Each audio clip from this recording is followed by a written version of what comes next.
Hi everyone, welcome and welcome back to my YouTube channel RSP Odia study को आज video में ओडिया भाषार व्यावहारिक व्याकरण ओडिया सामाजिक और सांस्कृतिक धारा सुभाषण डिस्कसन करवा एवं आम +3 PG UGC neat and other examination बहुत गुड सिलेबस कवर करें जो मैंने वीडियो देखी ना मुझे डिस्क्रिप्शन लिंक देदेवी आप देखिपारे। चैनल वीडियो स्टार्ट करिया। वीडियो स्टार्ट करने पूर्व आप समस्त अनुरोध कि वीडियो शेष पर्यटन देखिए। वीडियो पसंद आसले लाइक करेंगे, कमेंट करेंगे, सामान सहित शेयर करेंगे और चैनल को सब्सक्राइब करने बिल्कुल भूलिए नहीं, जहाँद्वारा ये इंपोर्टेंट वीडियो सर्वप्रथम आपे पहुँची पार। ओडिया भाषा ओडिया सामाजिक और सांस्कृतिक धारा सुभाषण 10टी क्वेश्चन पूर्व वीडियो डिस्कसन करते। आर 11 नंबर क्वेश्चन, दिव्य गति वैकुंठ प्राप्ति आउ न रहिबा आरपारी को चली जावा आज सुभाषण सूचक शब्द को व्यवहार काव्य व्यवहार कर। उत्तर होउछि दिव्य गति, तांकर आत्मा दिव्य गति लाभ करुछि। वैकुंठ प्राप्ति, तांको परी महान व्यक्तिंकर अल्प बयस वैकुंठ प्राप्ति घटी। आउ न रहिबा, आम गहन संगटी आम गहन सांगटी आउ नाही। आरपारी को चली जावा, एते शीघ्र से आरपारी को चली जावा बोली किए जानी थिला। 12 नंबर क्वेश्चन, सुभाषण रे रातिर 3टी प्रयोग दर्शाओ। उत्तर होउछि सुभाषण रे रातिर 3टी प्रयोग हैला। 1 सर्वरी, सर्वरीर आगमन रे धरणी रे अंधकार खेली जाए। 2 निशिथि, गभीर निशिथि रे महाराजा अंधारी विजेरे बाहरी गले। 3 रजनी,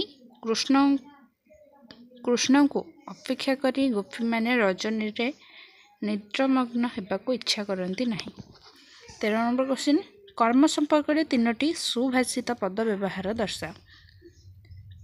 उत्तर, कर्म संपर्कित 3टी सुभाषित पद होउछि 1 एणु अर्जित कर्म पाखे जीव भ्रमयी दुखे सुखे।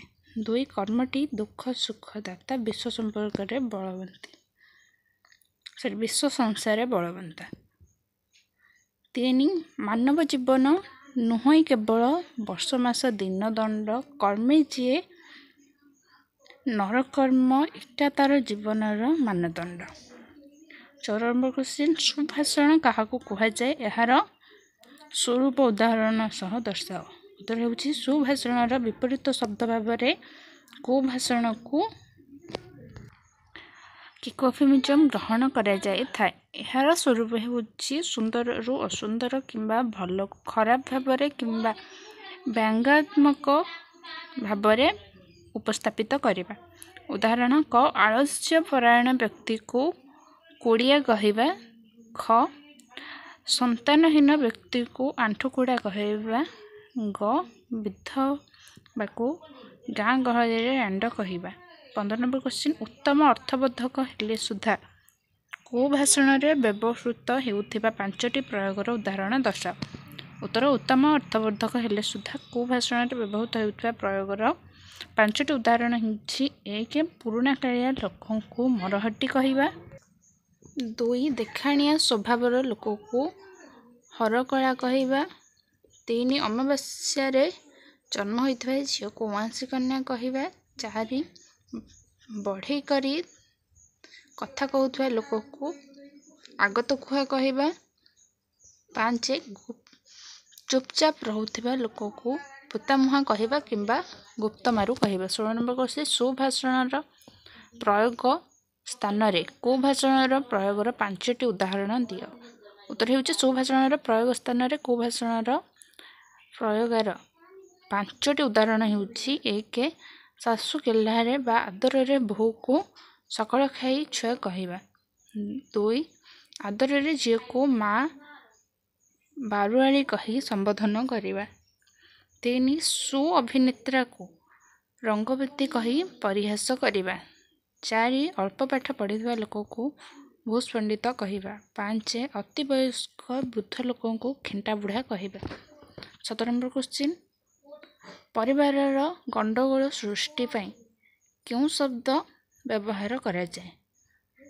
उत्तर ହେଉଛି ସମାଜ କିମ୍ବା ପରିବାର ମଧ୍ୟରେ ନାନା ପ୍ରକାର ବିଭ୍ରାଟ କିମ୍ବା ଅସ୍ୱାଭାବିକ ପରିସ୍ଥିତି ସୃଷ୍ଟି ପଛରେ ରହୁଥିବା ଲୋକ ଉଦ୍ଦେଶ୍ୟରେ ଶବ୍ଦ ଗୁଡ଼ିକ ହେଉଛି ଅସଲ ଖେଳବାଲା, ନାଟର ସୂତ୍ରଧର, ଗଣ୍ଡଗୋଳିଆ, ପୋଳୁହ ଘଣ୍ଟା, ମନ୍ଥରା, ନାଟର ଗୋବର୍ଦ୍ଧନ, ଶକୁନି, ନାଟୁଆ, କଳିମଞ୍ଜି ଓ ନାରଦ ଇତ୍ୟାଦି। 18 ନମ୍ବର କ୍ୱେଶ୍ଚିନ୍, ଗୁଣ ଶବ୍ଦ ସହିତ ସମ୍ପର୍କ ରଖୁଥିବା 3ଗୋଟି ସୁଭାଷିତ ପଦର ଉଦ୍ଧାର କର।